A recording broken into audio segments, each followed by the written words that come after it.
excuse me, is, by the way, I'm a subscriber. Thank you. Is Islamic extremism really the major threat to the United States? And will it die on its own, or will it keep growing? It is a problem to the United States. It is not an existential threat. It has to be dealt with, but it has to be dealt with proportionately. We have other foreign policy interests. So, the primordial interest of the United States, over which for a century we have fought wars, the First, Second Cold War, has been the relationship between Germany and Russia, because united they are the only force that could threaten us, and to make sure that that doesn't happen. Krass, wie der mich schon nervt, wenn ich den höre. Weil das eine Arroganz hat. Is it appropriate or even practical for us to be continuing to push the boundaries of the American empire, if you will, to the edges beyond the areas of those kinds of internal problems? The United States has a fundamental interest. It controls all the oceans of the world. No power has ever done that. Because of that, we get to invade people and they don't get to invade us. It's a very nice thing. Maintaining control of the sea and control of space is the foundation of our power. The best way to defeat an enemy fleet is to not let it be built. The way the British managed to make certain that no European power could build a fleet was to make sure the Europeans were at each other's throats. The policy that I would recommend is the one that Ronald Reagan adopted toward Iran and Iraq. He funded both sides so they would fight each other and not fight us. This was cynical. It was certainly not moral. It worked. And this is the point. The United States cannot occupy Eurasia. The moment the first boot sets the ground, the demographic differential is we are totally outnumbered. We can defeat an army. We cannot occupy Iraq. The idea that 130,000 men would occupy a country of 25 million, well, the ratio in New York of cops to citizens was greater than we had deployed in Iraq. So we don't have the ability to go across, but we do have the ability to first support various contending powers so they concentrate in themselves with political support, some economic support, military support, advisors, and in extremis do what we did in Japan, in Vietnam, in Iraq, and in Afghanistan, spoiling attacks. The spoiling attack is not intended to defeat the enemy. It's intended to throw him off balance. What we did in each of these wars, in Afghanistan, for example, is we threw Al-Qaeda off balance.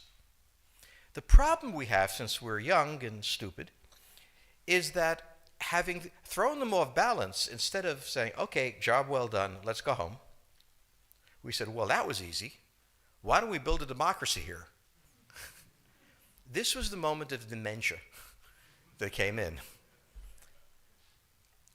The answer, therefore, is the United States cannot constantly be intervening throughout Eurasia. It must be selectively intervening and very rarely.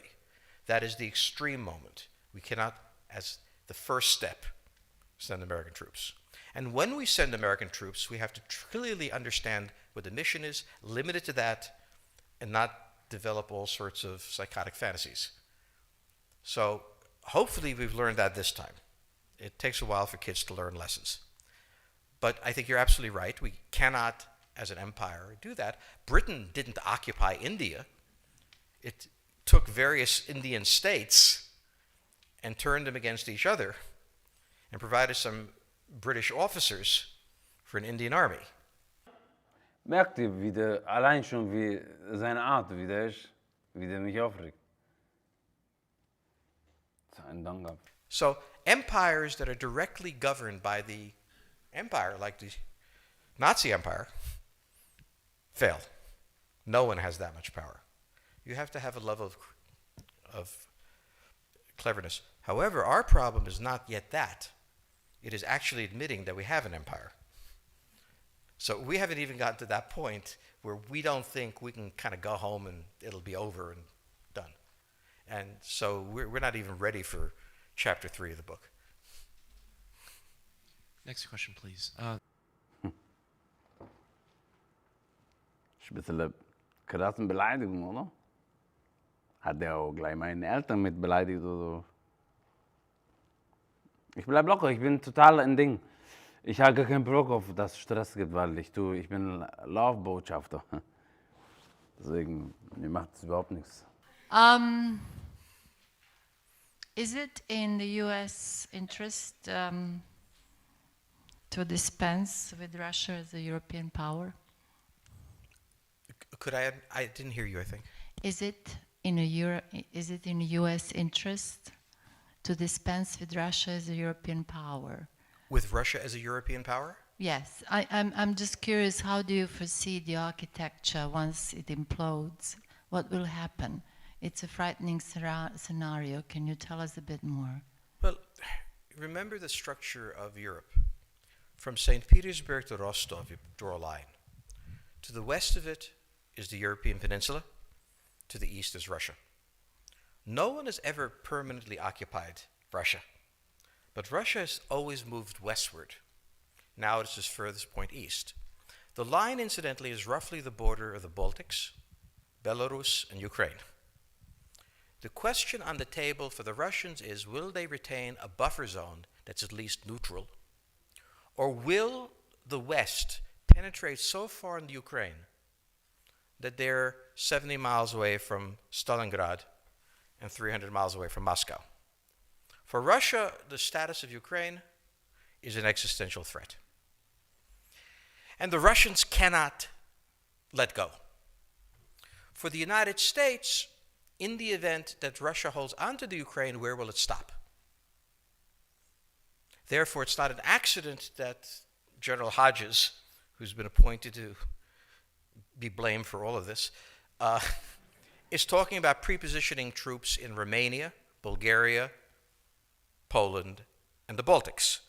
This is the intermarium, from the Black Sea to the Baltic, that Pilsudski dreamt of. This is the solution for the United States. The issue to which we don't have the answer is, what will Germany do? So the real wild card in Europe is that as the United States builds this cordon sanitaire, not in Ukraine, but to the west, and the Russians try to figure out how to leverage the Ukrainians out, we don't know the German position. Germany is in a very peculiar position. Its former Chancellor Gerhard Schroeder is on the board of Gazprom. They have a very complex relationship to the Russians. The Germans themselves don't know what to do. They must export. The Russians can't take up the export. On the other hand, if they lose the free trade zone, they need to build something different. For the United States, the primordial fear is Russian capital, Russian technology, German technology and German capital, Russian natural resources, Russian manpower, as the only combination that has for centuries scared the hell out of the United States. Zwischen Russland und Amerika liegen Ozeane. Zwischen Russland und Deutschland liegt die große Geschichte, schrieb der deutsche Historiker Michael Stürmer. So how does this play out? Well, the U.S. has already put its cards on the table. It is the line from the Baltics to the Black Sea. For the Russians, their cards have always been on the table. They must have at least a neutral Ukraine, not a pro-Western Ukraine. Belarus is another question. Now, whoever can tell me what the Germans are going to do is going to tell me about the next 20 years of history. Das war eine Wahl zur Zukunft Europa. Lasst uns dieses Europa gemeinsam verändern, liebe Freundinnen und Freunde. Verändern, liebe Freundinnen und Freunde. But unfortunately, the Germans haven't made up their mind. And this is the problem of Germany always. Enormously economically powerful, geopolitically very fragile, and never quite knowing how to reconcile the two. Ever since 1871, this has been the German question. Ich schwöre dir bei meiner Mutter, wenn ich dich sehe, du klein Bitch, du Ende, ich werde mit Anlauf, werde ich dir einen Scheller verpassen. 100 Pro hast du gerade von Bildschirm gezuckt, du kleinen Pisser, du.